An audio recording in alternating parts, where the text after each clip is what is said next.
भगवान का गुणानुवाद इसकी एक अलौकिक शक्ति है।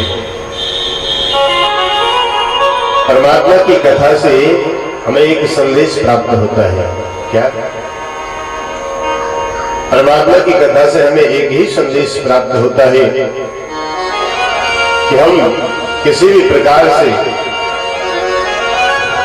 वस्तुतः हमारे विचार भिन्न हो सकते हैं, लेकिन मार्ग हम सबका एक ही है, कृष्ण प्राप्ति कर्म शाश्वत।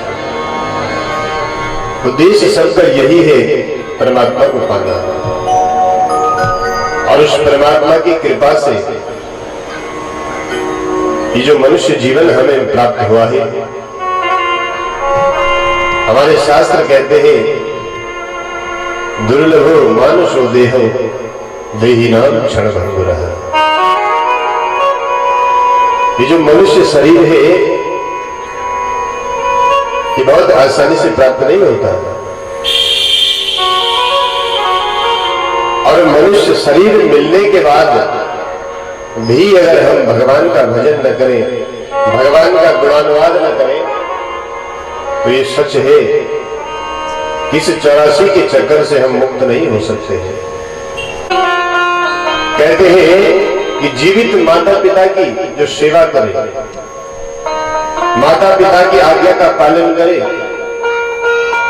सबसे पहला धर्म पुत्र का यही होता है। जीते जी हमने माँ बाप की सेवा नहीं करी, माँ बाप का ध्यान नहीं रखा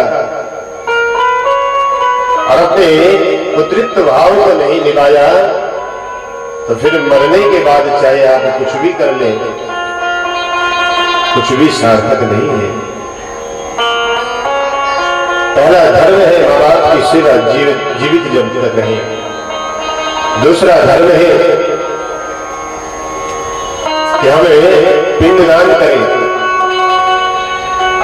जब उनका शरीर क्षय हो जाए तो दूसरा सूत्र है कि उनके लिए पिंडदान करें। और तीसरा पुत्र का धर्म है, बोले या तो गया में श्राद्ध करे या भागवत कथा जिसे आप और हम सब श्रवण कर रहे हैं। कितना बड़ा सौभाग्य है हमारे यजमान परिवार का कि जीते जी आपने सेवा और पुरुषार्थ तो किया ही किया, लेकिन उनके गोलोक धाम जाने के बाद भी उनकी स्मृति में आपने इतना सुंदर दिव्य और पावन भागवत का आयोजन किया। और ये भाव है,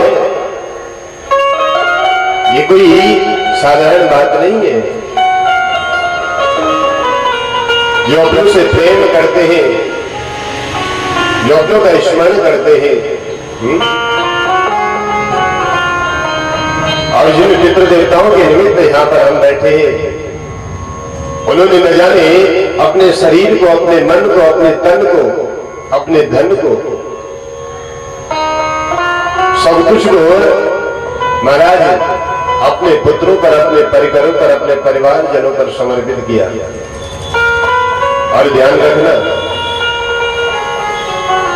उनका जो पुरुषार्थ था, उनका जो सत्कर्म था, आज वस्तुतः वो परमात्मा के चरणों में है, लेकिन आज भी उनका जो पुरुषार्थ है हम सब लोग यहाँ पर बैठ करके उसका गुणानुवाद कर रहे हैं। तो हमारे शास्त्र कहते हैं कि पुत्र का होना तभी सार्थक है जब जीते जी माँ बाप की सेवा करे, और जब ये शरीर क्षय हो जाए तो उनके निमित्त भागवत जी का अद्भुत आयोजन करे। देवी भागवत में बड़ा विशुद्ध वर्णन है। तो आप सब लोग आशीर्वाद और धन्यवाद के पात्र हैं।